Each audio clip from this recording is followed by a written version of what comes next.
Hey everybody, welcome to Infinite Realms. I have not done any of these from the Longbox in a while. I think there's been about a 2-week gap. Reason being, I'm just going to be blunt.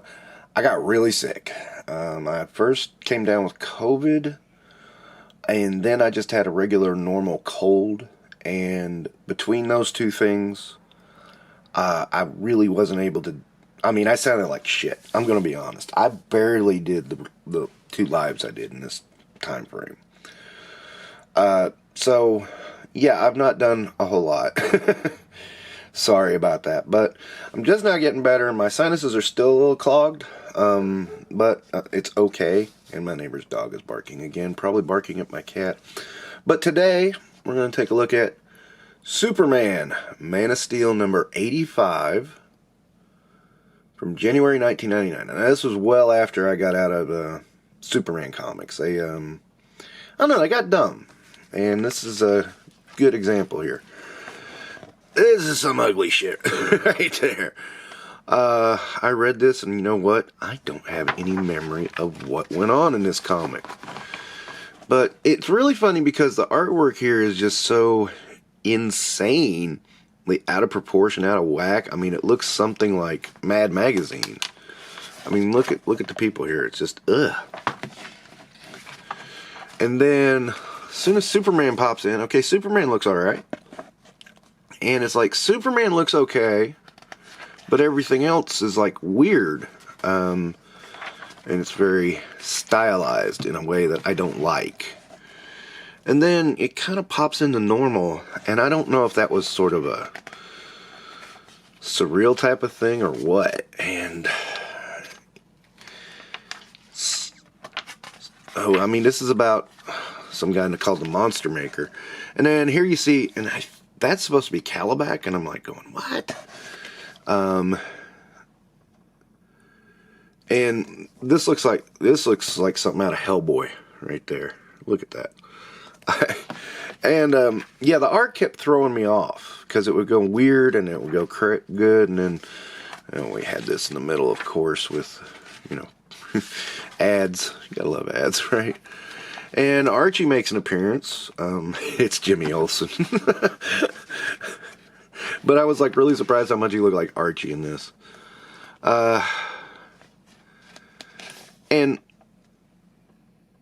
yeah, so I don't know. The art really threw me out of this story. I'm going to be honest. That's why I'm not remembering anything.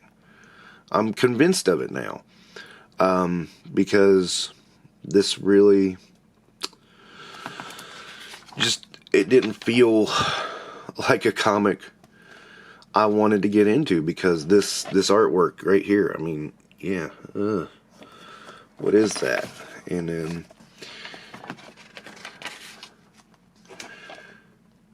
and you gotta love these ads. Superman is here. And, oh yeah, and the other thing, the paper. I mean, I noticed the paper, they got the magazine quality paper. And I always thought when that happened, the art got wacky. This is a decent enough fight between Superman and this guy. This no-name guy.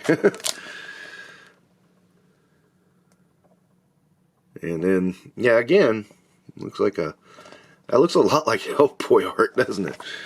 Yeah, that's what was throwing me off, was it just looks so much like Hellboy art. It didn't look like DC art. And I think that's why I remember the art getting this way, and I remember just saying, nah, this isn't for me. And sure enough, we wrap up. Yeah, who did the art on this? Janky? Appropriately named. Let me see. Yeah, because it's janky ass art.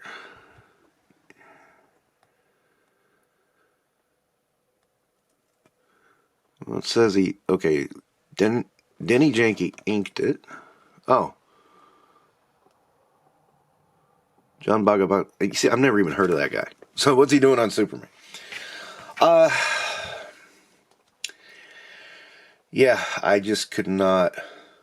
The art was too stylized. I just could not get myself into it. It kind of drove me crazy. I remember this kind of art style happening in Man of Steel, and that's where I stopped with that series, and I think I stopped with DC a little while after that. I think that was in 90, I want to say 97 or 98. This is 99, so it was still going. I didn't like it. I also didn't like the story beats. I thought they were getting off the wall and stupid. You know, this is a time where I just thought everything went south and in comics. So yeah, I just stopped reading. And this is a prime example of why I stopped reading. It's not even okay. But it was in the Longbox I bought, so I'm not gonna say boo-hoo, because it's a good sized Longbox with some great stuff in it, some bad stuff in it. This is one of the bad. Yeah, I can't recommend this to anyone. I remember liking Man of Steel when it first started. I think I still have the #1 issue. But yeah, it went south pretty quick. So yeah, there's Man of Steel. It is what it is, man. But a lot of the late 90s books, I look at them and I'm just like, ugh, dog turds. And it wasn't, because the Image was around. No, there was a tonal shift in comic books, and it wasn't a good one. I didn't like where it went in the late 90s. And people are, it's speculation market and all this. No, the comics changed. Right here is proof of it. It's weird. There's something weird about this comic. So, it's off. And the story is weak, and the art is even weaker. And, yeah, I always bring out some late 90s comics to kind of prove that point. It's like, no, look at how much things were different. There was something going on in the whole comic book zeitgeist. Alright, that'll wrap up this episode of From the Longbox. Don't forget to like and subscribe.